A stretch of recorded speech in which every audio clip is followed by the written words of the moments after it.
सर्वेभ्यः जय Shri Krishna. Shri Saraswati group of education वती हूँ Jagdish Dave online video lecture ની અંદર ફરીથી એક વખત આપ સર્વે વિદ્યાર્થી મિત્રોનું હાર્દિક સ્વાગત કરું છું। કેમ છો વિદ્યાર્થી મિત્રો? મજામાં ને? મજામાં જશો ને? તો મિત્રો જોઈએ આપણે સંસ્કૃત કક્ષા 8 ચેપ્ટર નંબર 9 ભાષા સજ્જતા એટલે કે વ્યાકરણનો ટોપિક છે। આપણે મિત્રો આ લેક્ચરની શરૂઆત કરતા પહેલા થોડુંક આગલા લેક્ચર વિશે ચર્ચા કરી લઈએ કે આના આગળના લેક્ચરની અંદર આપણે શું કહ્યું। તો કે મેં ત્યારે પણ કીધું હતું, અત્યારે પણ કહું છું કે આપણી સંસ્કૃતના વ્યાકરણના શીખવાની શરૂઆત છે।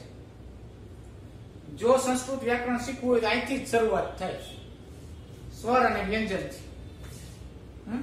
ત્યાંથી જ શરૂઆત થાય। તો આપણે પહેલેથી જ શરૂઆત કરીએ છીએ, તો ખાસ ધ્યાન આપજો। અને ઓલા લેક્ચરમાં પણ મેં કીધું હતું એમ કે આપણી પાસે ટેક્સ્ટ બુક, રફ બુક અને એક પેન હાજર હોવી જોઈએ। તો તમારી બધાની પાસે હાજર છે જ, ન હોય તો લઈ લ્યો આપણે। અને ગયા વિડિયો લેક્ચરની અંદર પાર્ટ 1 ની અંદર વ્યાકરણની જે શરૂઆત કરી ત્યારે આપણે ભણ્યા હતા શું? તો કે ભાઈ વર્ણ પરિચય મેળવ્યો હતો। વર્ણ કોને કહેવાય એની વ્યાખ્યા લખી હતી, સ્વર કોને કહેવાય એની વ્યાખ્યા લખી હતી, વ્યંજન કોને કહેવાય એની વ્યાખ્યા લખી હતી, સ્વરોના પ્રકાર કેટલા છે એમની વ્યાખ્યા, અને સ્વર અને વ્યંજન વિશે આપણે જોયું હતું। સ્વર અને વ્યંજન વિશે જોયું હતું। તો ફરીથી એક વખત ખાલી ફક્ત એની વ્યાખ્યા ઉપર નજર કરી લઈ, ભૂલાઈ ન જાય એટલા માટે।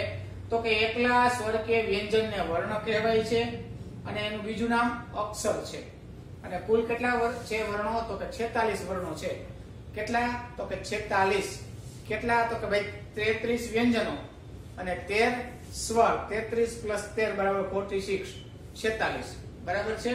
પછી સ્વરની વ્યાખ્યા આવી હતી કે જેમનો ઉચ્ચાર સ્વતંત્ર રીતે થઈ શકે તેવા વર્ણના મૂળ ધ્વનિને સ્વર કહેવાય છે। કે જે બોલવાની અંદર, ઉચ્ચારણ કરવાની અંદર કોઈનો ટેકો ન લેવો પડે કોઈ પણ બીજા વર્ણનો, અને સ્વતંત્ર રીતે જેનો ઉચ્ચારણ થઈ શકે એને સંસ્કૃત ભાષામાં સ્વર કહેવાય છે। સંસ્કૃત ભાષામાં કુલ કેટલા સ્વરો છે? તો કે 13 બરાબર છે। પછી તો કે વ્યંજન, એની વ્યાખ્યા શું હતી? તો કે જેમનો ઉચ્ચાર કરતી વખતે સ્વરોની મદદ લેવી પડે તેવા વર્ણના ધ્વનિને વ્યંજન કહેવાય છે। અને કુલ 33 વ્યંજનો છે, ક, ખ, ગ, ઘ વગેરે। આગળ તો કે સ્વરાણામ પ્રકાર। સ્વરના પ્રકાર કેટલા? તો કે મુખ્ય 3 સ્વરના પ્રકાર છે, હસ્વ સ્વર, બીજું દીર્ઘ સ્વર અને ત્રીજું તો કે સંયુક્ત સ્વર। હસ્વ સ્વર તો કે 5 છે। ક્યાં ક્યાં? તો કે અ, ઈ, ઉ, ઋ અને લૃ। આમાંથી 4 સ્વરનો ઉપયોગ થાય છે, લૃનો ઉપયોગ અત્યારે બહુ ઓછો થઈ ગયો। ત્યાર પછી દીર્ઘ સ્વર કોને કહેવાય? તો કે સજાતીય સ્વર ભેગા થાય અને જે સંધિ બને એને દીર્ઘ સ્વર કહેવામાં આવે। સજાતીય સ્વર એટલે કે તો કે એક સમાન રહેલા સ્વરો, અ પ્લસ અ બરાબર આ, હસ્વ ઈ પ્લસ હસ્વ ઈ બરાબર દીર્ઘ ઈ, હસ્વ ઉ પ્લસ હસ્વ ઉ બરાબર દીર્ઘ ઉ, હસ્વ ઋ પ્લસ દીર્ઘ ઉ બરાબર દીર્ઘ ઋ। તો એ 4 છે। ક્યાં ક્યાં? તો કે આ, દીર્ઘ ઈ, દીર્ઘ ઉ અને દીર્ઘ ઋ બરાબર છે। આ 4 છે। ત્યાર પછી સંયુક્ત સ્વર, તો કે જે રીતે સજાતીય સ્વર ભેગા મળે અને સંધિ બને એને દીર્ઘ સ્વર કહેવાય, તો વિજાતીય સ્વર ભેગા મળે અને જે સંધિ બને એને કહેવાય સંયુક્ત સ્વર।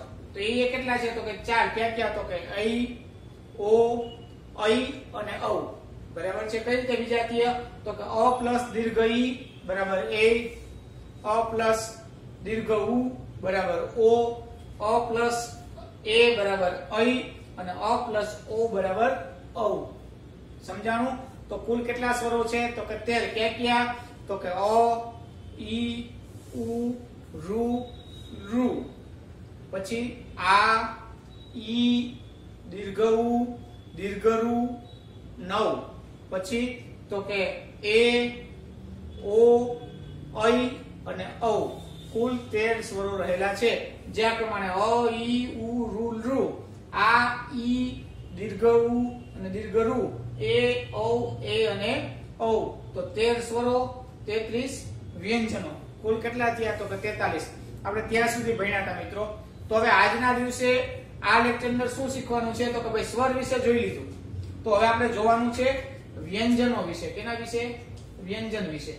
તો વ્યંજનની વ્યાખ્યા તો આપણે લખી જ લીધી છે કે ભાઈ જેમનો ઉચ્ચાર કરતી વખતે સ્વરોની મદદ લેવી પડે અને જે ધ્વનિ થાય એ ધ્વનિને વ્યંજન કહેવાય છે. તો હવે સ્વરના પ્રકાર જોયા તો રીતે વ્યંજનના પણ પ્રકાર છે. તો અહીંથી શરૂઆત કરીએ આપણે. તો કે વ્યંજનાનામ પ્રકારઃ. પહેલો પોઈન્ટ લખવાનો. શું લખવાનો? તો કે વ્યંજનાનામ પ્રકારઃ, કે વ્યંજનના પ્રકારો. જે રીતે સ્વરના 3 પ્રકારો હતા મિત્રો, હસ્વ સ્વર, દીર્ઘ સ્વર અને સંયુક્ત સ્વર. એ રીતે વ્યંજનના 5 પ્રકારો છે. ક્યાં ક્યાં? તો કે પહેલું લખો સ્પર્શ વ્યંજન, બીજું અનુનાસિક વ્યંજન, ત્રીજું અંતસ્થ વ્યંજન, ચોથું સંયુક્તાક્ષર અને પાંચમું વિસર્ગ. આ 5 કેના પ્રકાર છે? તો કે વ્યંજનના પ્રકાર. પેલા પોઈન્ટ લખવાનો વ્યંજનાનામ પ્રકારઃ, એટલે કે વ્યંજનોના પ્રકારો. એમાં 5 પ્રકારો છે તો લખવાનું. પહેલું સ્પર્શ વ્યંજન, બીજું અનુનાસિક વ્યંજન, ત્રીજું અંતસ્થ વ્યંજન, ચોથું સંયુક્તાક્ષર અને પાંચમું વિસર્ગ. બરાબર લખ્યું મિત્રો? તો આપણે જોઈએ પહેલું શું હતું? તો કે સ્પર્શ વ્યંજન. પોઈન્ટ આપો, પોઈન્ટ લખી નાખો. સ્પર્શ વ્યંજન. તો સ્પર્શ વ્યંજન એટલે શું? એની વ્યાખ્યા લખો. તો કે ક થી મ સુધીના 25 વ્યંજનોને સ્પર્શ વ્યંજન કહેવાય છે. ક થી મ સુધીના 25 વ્યંજનોને સ્પર્શ વ્યંજન કહેવાય છે.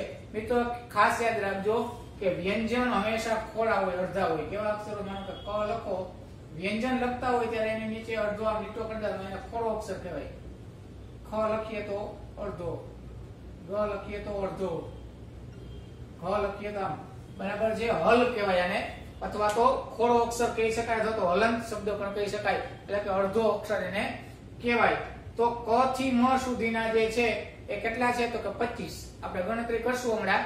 ક થી મ સુધીના જે વ્યંજનો છે એને શું કહેવાય? તો કે સ્પર્શ વ્યંજન કહેવાય.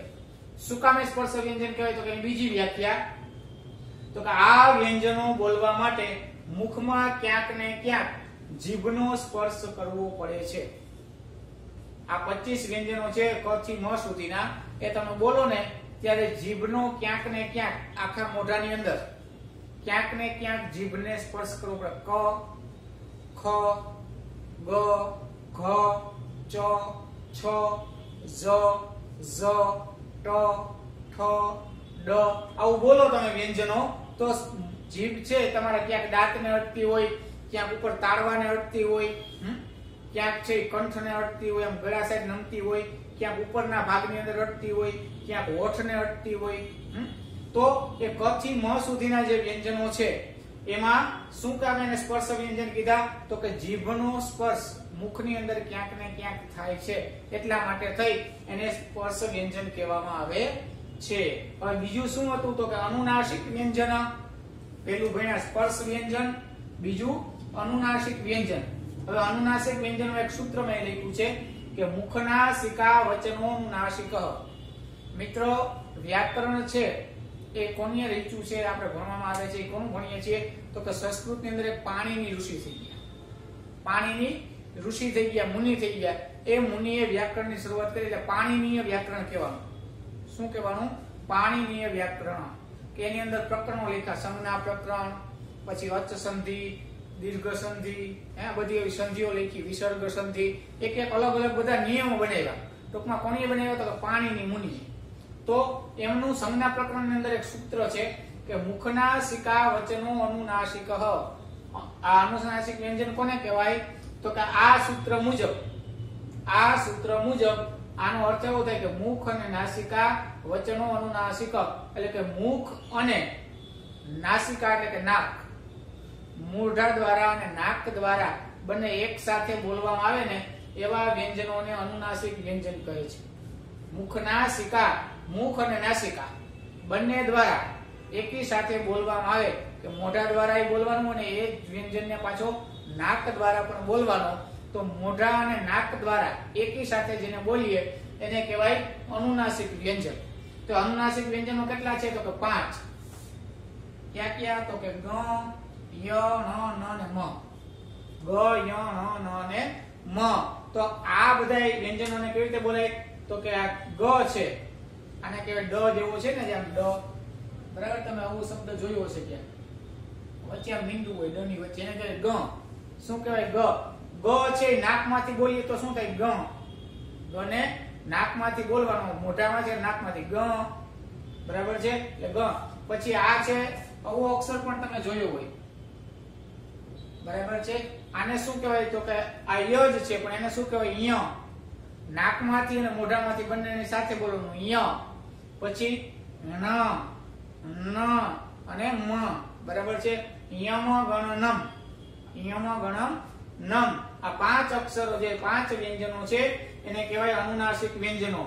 હવે જોઈએ મિત્રો તો કે સ્પર્શ વ્યંજનો કેટલા છે? તો કે 25.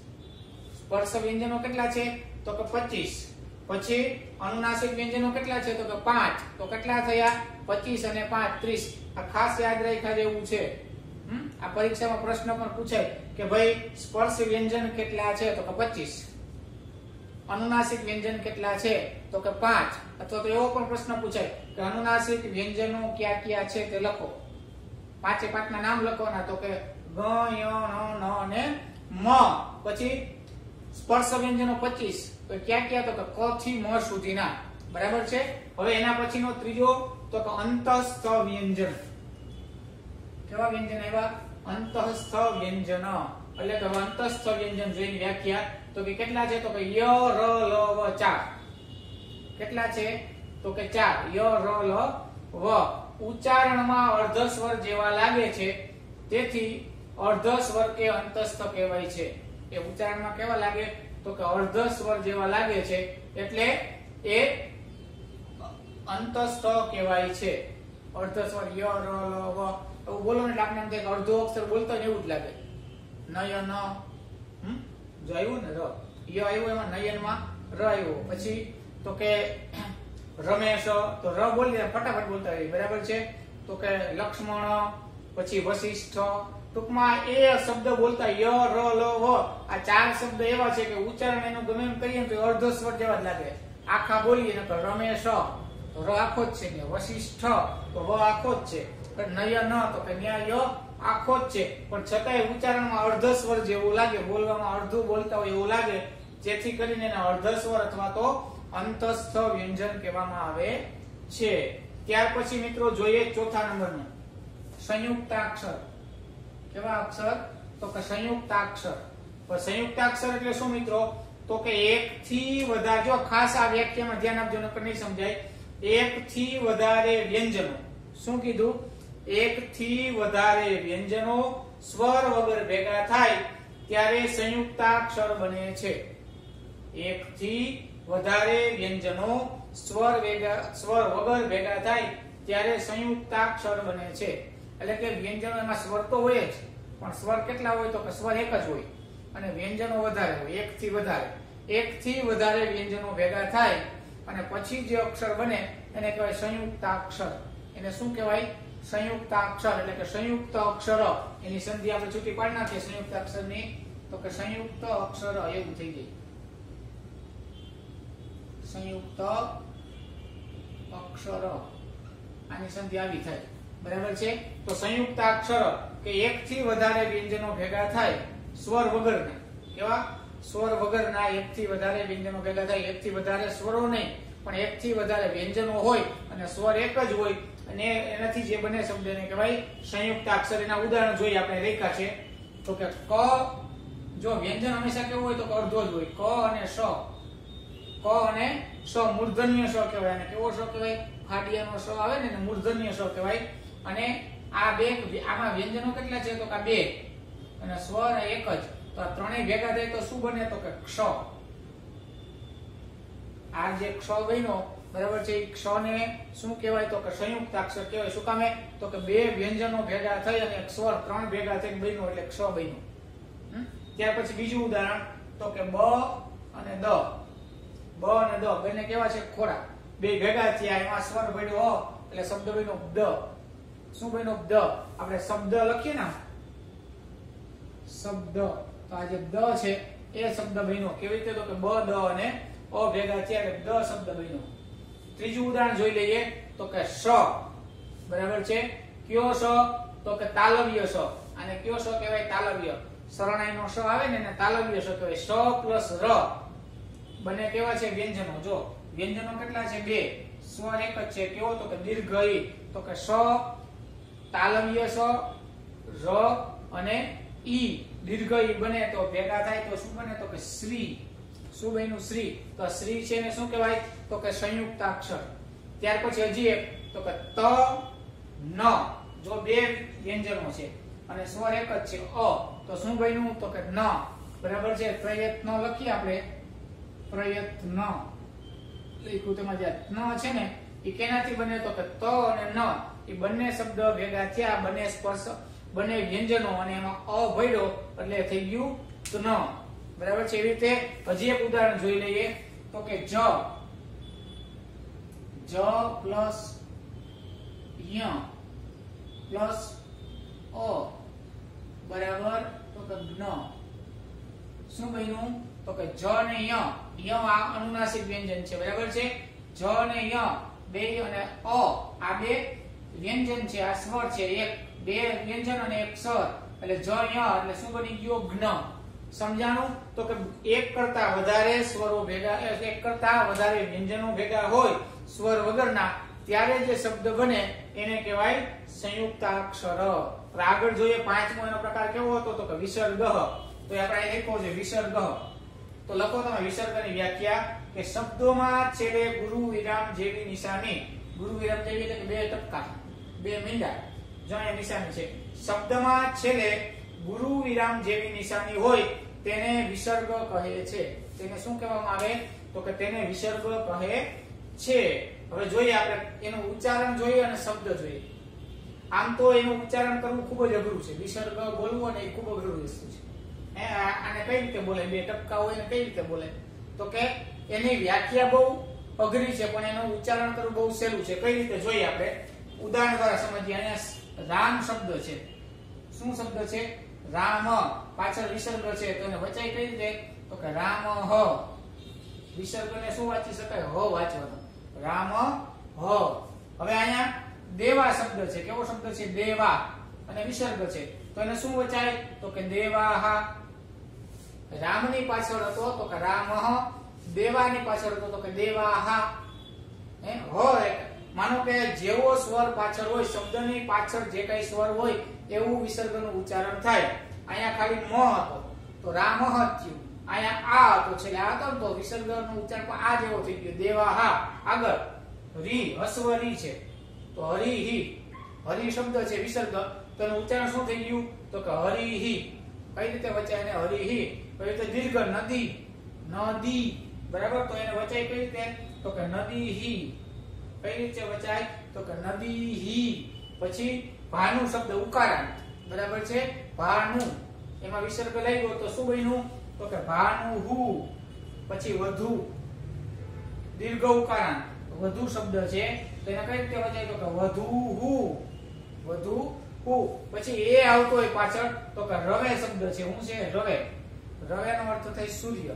બરાબર. રવે તો એમાં એને રવે તો વે નો શું થઈ જાય? હે. તો ઉચ્ચારણ શું થઈ જાય? રવે હે. રવે એ પાછળ હોય વિસર્ગ હોય તો એનું ઉચ્ચારણ એ જેવું થઈ જાય. રવે હે. એવી રીતે અય નું ઉચ્ચારણ જો આ પુષ્પેય શબ્દ છે. કેવો શબ્દ છે? પુષ્પેય. એની પાછળ વિસર્ગ તો શું થઈ જાય? પુષ્પેયહી. એહી આપણે બોલીએ ને એહી તો પુષ્પેયહી. હવે ઔ હોય. શું હોય? ઔ. માનો કે ધેનૌ શબ્દ શું છે? ધેનૌ તો એનું ઉચ્ચારણ શું થઈ ગયું? ધેનૌ હો. ટૂંકમાં કહેવાનો મતલબ કે વિસર્ગની આગળ હંમેશા જે સ્વર હોય, ઉચ્ચારણમાં જે સ્વર હોય અથવા તો જે અક્ષર હોય એના જેવું જ વિસર્ગનું ઉચ્ચારણ થાય. જેવી રીતે મ હોય તો મહ થાય, મા હોય તો મહા થાય, મે હોય તો મેહે થાય, હસ્વ મી હોય તો મીહી થાય, દીર્ઘ મી હોય તો મીહી થાય, હસ્વ મુ હોય તો મુહુ થાય, દીર્ઘ ઉ હોય તો કે રામુહુ થાય.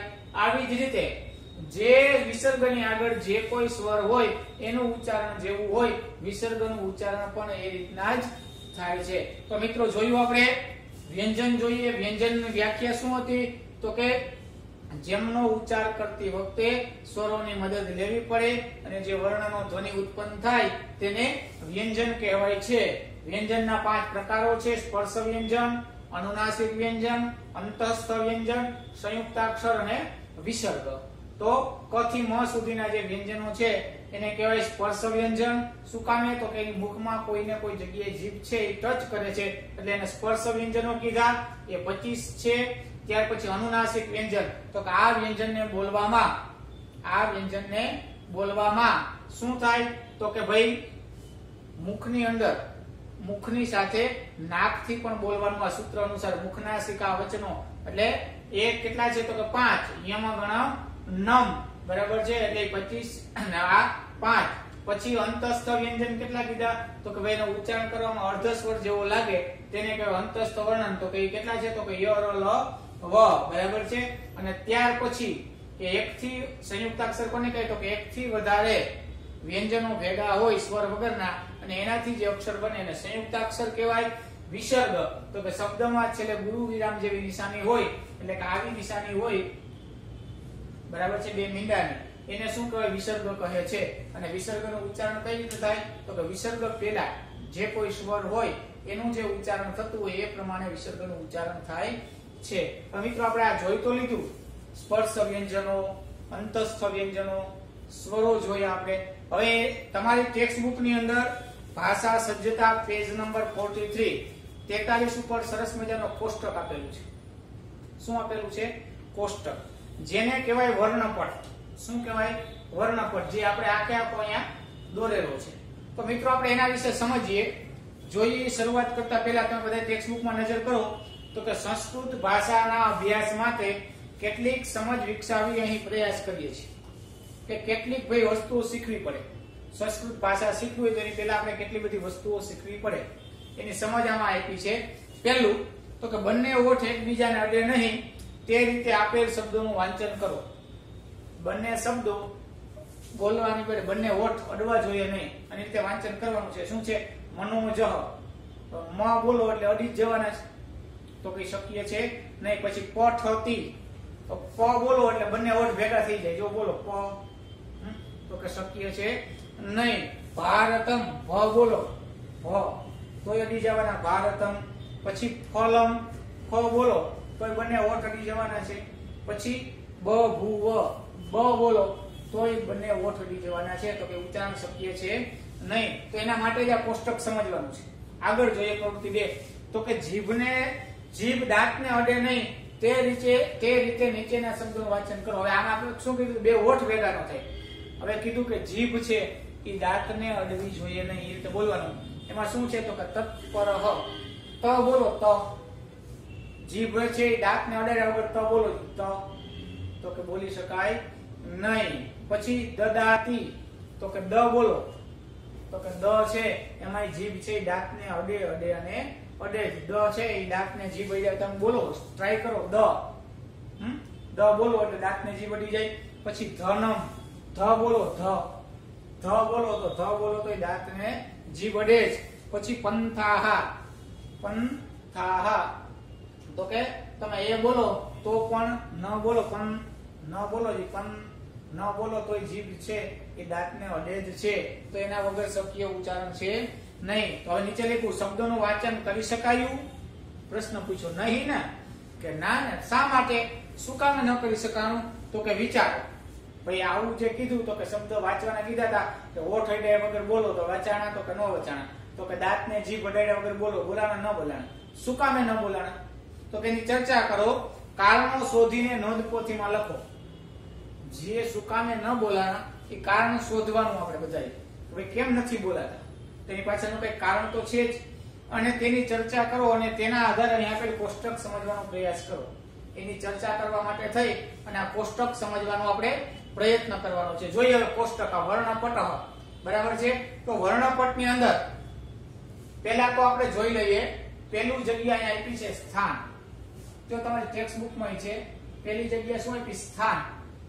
કે આ બધા જે સ્વર અને વ્યંજન બધા ભેગા છે, આમાં સ્વર અને વ્યંજન બધા ભેગા છે અને એ બધાના સ્થાન આપ્યા છે કે ભાઈ કઈ સ્થાનમાં કયો અક્ષર અથવા કયો સ્વર અથવા તો કયો વ્યંજન રહે છે.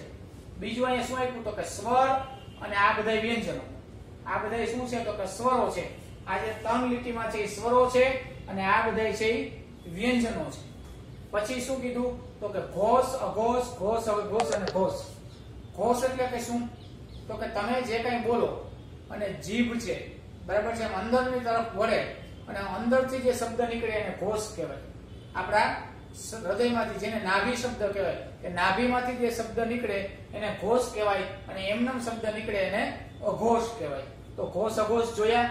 ત્યાર પછી શું છે તો કે સ્વર હતા ને કેટલા પ્રકાર હતા તો કે 3 પ્રકાર હતા. ક્યાં ક્યાં હતા તો કે હસ્વ, દીર્ઘ અને સંધિ દીર્ઘ અથવા તો સંયુક્ત. સંયુક્ત સ્વર ને સંધિ દીર્ઘ પણ કહેવાય. 3 સ્વર હતા ને પ્રકાર આપણે જોયા ને તો યાર એ 3 હસ્વ સ્વર જોઈએ અ, ઈ, રૂ અને ઉ. આ જતા દીર્ઘ તો આ, દીર્ઘ, ઈ, રૂ અને ઉ બરાબર. પછી સંધિ એ, ઐ, ઓ અને ઔ. કુલ કેટલા છે જો 1 2 3 4 5 6 7 8 9 10 11 12 અને 13 થઈ ગયા 13 સ્વરો. ત્યાર પછી શું છે તો આ બધા વ્યંજનો. ક્યાં ક્યાં તો કે ક, ખ, ગ, ઘ, ગ, ચ, છ, જ, ઝ, ય, ટ, ઠ, ડ, ઢ, ણ, ત, થ, દ, ધ, ન, પ, ફ, બ, ભ, મ. કેટલા થયા તો કે 25. 5 5 છે જો 1 2 3 4 5 6 7 8 9 10 11 12 13 14 15 16 17 18 20 21 22 23 24 અને 25. આ 25 વ્યંજન થયા છે. ક થી સ્ટાર્ટ કરી અને મ સુધીના 25 વ્યંજનો થયા. આ 25 વ્યંજનોને શું કહેવાય તો કે સ્પર્શ વ્યંજન કહેવાય. શું કહેવાય સ્પર્શ વ્યંજનો કહેવાય. તો આ કેટલા થયા ટોટલ 25. પછી અંતસ્થ વર્ણ એટલે કે એને અંતસ્થ વર્ણની વ્યાખ્યા આપણે જોઈ બરાબર છે તો કે જેનું ઉચ્ચારણ કરવામાં અર્ધ સ્વર જેવું લાગે એને કહેવાય અંતસ્થ વર્ણ. તો એ કેટલા છે તો કે એ 4 છે. ક્યાં ક્યાં તો કે ય, ર, લ અને વ. જો અહીંયા હતા ય, ર, લ, વ એટલે 25 ને 4 29. 25 ને 4 કેટલા થયા તો કે 29. પછી શું કીધું તો કે ઉષ્માક્ષર. અહીંયા શું શબ્દ આવ્યો તો કે ઉષ્માક્ષર. ઉષ્માક્ષર એટલે કે શું તો કે જે વર્ણ જે વ્યંજન કે શબ્દ બોલતા પહેલા વખતે મોઢામાંથી ઉષ્મા બહાર આવે ને એને કહેવાય ઉષ્માક્ષર. તમે આમ કરી અને સ બોલો એટલે ગરમ હવા આવશે.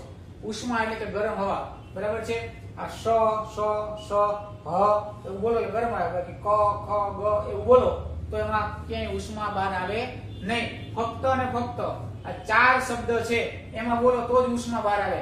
જો સંસ્કૃત સાહિત્યમાં સ સ સ હ આવું બોલો આમ ખબર આગળ રાખવી એટલે તમને અનુભવ થશે ઉષ્મા બહાર આવશે. અને એ સિવાયના બીજા વર્ણ બોલો ક ખ ગ ઘ ચ તો એમાં એકેયમાં ઉષ્મા બહાર આવશે નહીં. ગરમ હવા બહાર આવશે નહીં. એટલે 4 વર્ણો છે સ સ સ અને હ. ટોટલ કેટલા વર્ણ વ્યંજન થયા તો કે 25. ક્યાં ક થી મ સુધીના 1 2 3 4 5 6 7 8 9 10 11 12 13 14 15 16 17 18 19 20 21 22 23 24 અને 25. 25 ને 4 અંતસ્થ વર્ણ ય, ર, લ, વ. 25 ને 26 27 28 ને 29 અને 4 ઉષ્માક્ષર સ સ સ અને હ બરાબર છે. તો એ કેટલા થયા ટોટલ કેટલા થયા 29 ને 4 33 30 31 32 અને 33. તો વ્યંજનો કેટલા છે કુલ તો કે 33. કેટલા છે 33. આ 33 એ 33 વ્યંજન આવી ગયા. સ્વર કેટલા છે તો કે 13 1 2 3 4 5 6 7 8 9 10 11 12 13. સમજાઈ ગયું. 13 સ્વર અને 33 વ્યંજન. કુલ કેટલા થયા તો કે 46 વર્ણ થયા. આને બધાયને શું કહેવાય તો કે વર્ણ. સ્વર અને વ્યંજન બંનેને શું કહેવાય તો કે વર્ણ. હવે આપણે જોઈએ જે આપણે આમાં ઉચ્ચારણ કર્યું ને કે દાંતને જીભ અડાડ્યા વગર બોલો, પછી હોઠ અડાડ્યા વગર બંને હોઠ ભેગા કર્યા વગર બોલો, એ શું કામે ન બોલી શક્યા? તો કારણ છે એના માટે થઈ અને અહીંયા જો આપ્યા સ્થાન. હવે એમાં ધ્યાન આપીએ. પેલું શું છે કંઠ્ય. એટલે કે જે આ પેલી લાઈન છે ને આ બધી એ કેમાંથી બોલે તો કે કંઠમાંથી. આ બધા શબ્દો તમે બોલો અને અહીંયા આંગળી રાખો એટલે ગળાએ આંગળી રાખો ને એટલે ખબર પડે કે ત્યાંથી નીકળો શબ્દ. જો તમે બોલો મારી હારે આમ ગળામાં આંગળી રાખી અને બોલો અ એટલે અહીંયા હલશે. આ એ ઐ ક ખ ગ ઘ ગ હ સ બોલો તો નહીં હલે. ય બોલો તો નહીં હલે. હે શું કામે નહીં હલે તો કે આ બધા છે કંઠ્ય છે કે આ બધાનું જે સ્થાન છે ને કંઠ છે. આ બધા જે વર્ણો છે એ કંઠમાંથી નીકળે છે.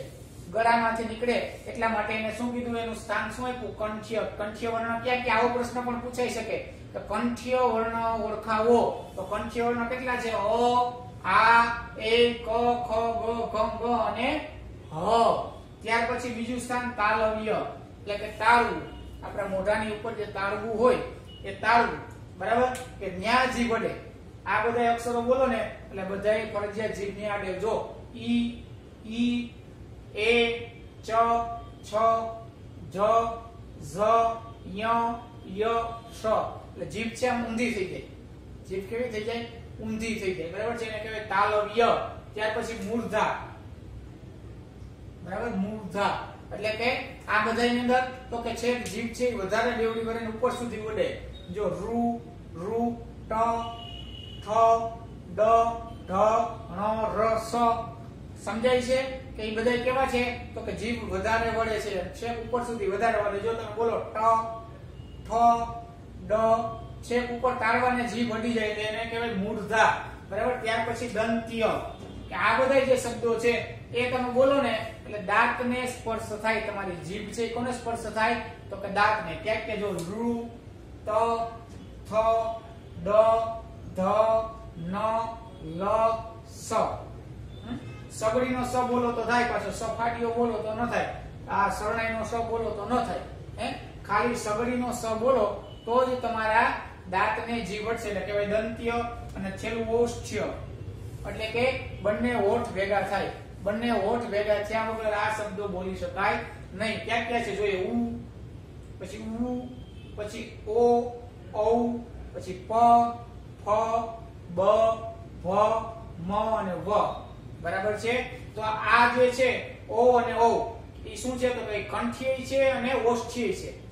એટલે કે હોઠ જુદા પાડીને બોલી શકાય અને કંઠ અહીંયા આગળ રાખો તોય આવે. જો ઓ, ઔ કંઠમાંથી પણ બોલાય અને હોઠ જુદા પાડીને પણ બોલી શકાય. એવી રીતે આ જે હ છે એ શું છે તો કે દંત્ય છે, દાંતને જીભડાને બોલી શકાય. વ, વ, બરાબર. અને ઓષ્ઠ્ય વ, હોઠ ભેગા થઈ પણ બોલાય અને વ છે ઈ એમનેમ દાંતને જીભ વડાડીને પણ બોલી શકાય. તો મિત્રો આ બધા હતા એના સ્થાનો. ફરીથી એક વખત જોઈ લઈએ. સ્થાનની અંદર કોઠાની અંદર શું છે તો કે સ્થાન ક્યાં ક્યાં છે, 5 સ્થાન છે. કંઠ્ય, તાલવ્ય, મૂર્ધા, દંત્ય અને ઓષ્ઠ્ય. કેટલા સ્થાન છે, 5 સ્થાન છે, બરાબર. પછી અહીંયા તો તમને ખબર છે સ્વર છે, આ બધા 3 લીટીમાં સ્વર આપ્યા છે. એમાં સ્વરના 3 પ્રકાર આવી ગયા, હસ્વ સ્વર, દીર્ઘ સ્વર અને સંધિ સ્વર. ત્યાર પછી ઘોષ એટલે કે ભાઈ અંદરથી જે શબ્દ નીકળે એને ઘોષ કહેવાય, અને અંદરથી શબ્દ ન નીકળે તો સીધું ગળામાંથી કે મોઢામાંથી શબ્દ નીકળે એને ઘોષ કહેવાય, બરાબર. પછી વ્યંજન. વ્યંજન કેટલા છે તો કે 33 આઈડિયા જો ગણી લ્યો. ક થી મ સુધીના કેટલા છે અહીં સુધીના તો કે 25. 25 ને 4 29 અને 4 33 હે ને. તો આમાં જે 4 છે એ અંતસ્થ વર્ણન છે, બરાબર. આપણે જે અંતસ્થ વ્યંજન કીધા એ અંતસ્થ વ્યંજન તો કે યરલવ. પછી આ ગણ યન મ આ શું છે તો કે મુખનાસિક એટલે અનુનાસિક વચનો છે. આ 5 છે એ શું છે તો કે અનુનાસિક. જો અહીંયા તમે લખી શકો અનુનાસિક,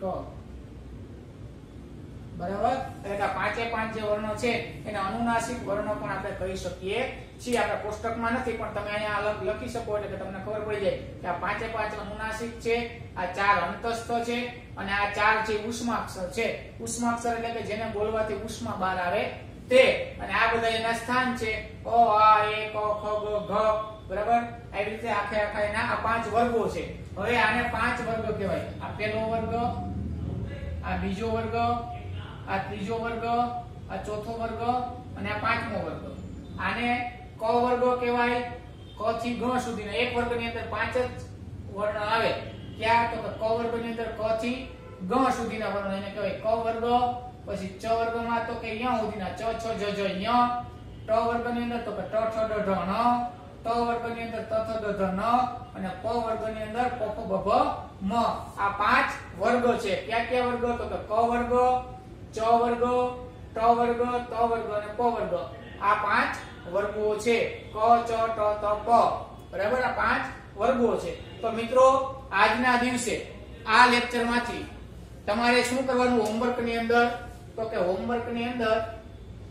તમારે આજના દિવસે આખે આખા બધા વ્યંજનોના પ્રકાર લખવાના, ત્યાર પછી આખે આખું વર્ણપટ લખવાનું, અને જો તમને એમાં ન સમજાય એક વખત રફ બુકમાં અને પાકી બુકમાં લખવાનું, અને જોતા જોતા જો ન સમજાય તો વિડિયો છે પુશ કરી પાછું રિવાઇઝ કરી અને 2 થી 3 વખત જોજો, જેથી કરીને આપણને આખે આખી માહિતી સમજાઈ જાય. મિત્રો, તમને વર્ણ પરિચય સમજાશે, સ્વર વ્યંજન વિશે માહિતી ખબર પડશે તો જ આપણે આગળ સંસ્કૃતની અંદર તમને વ્યાકરણ શીખવામાં સરળતા રહેશે.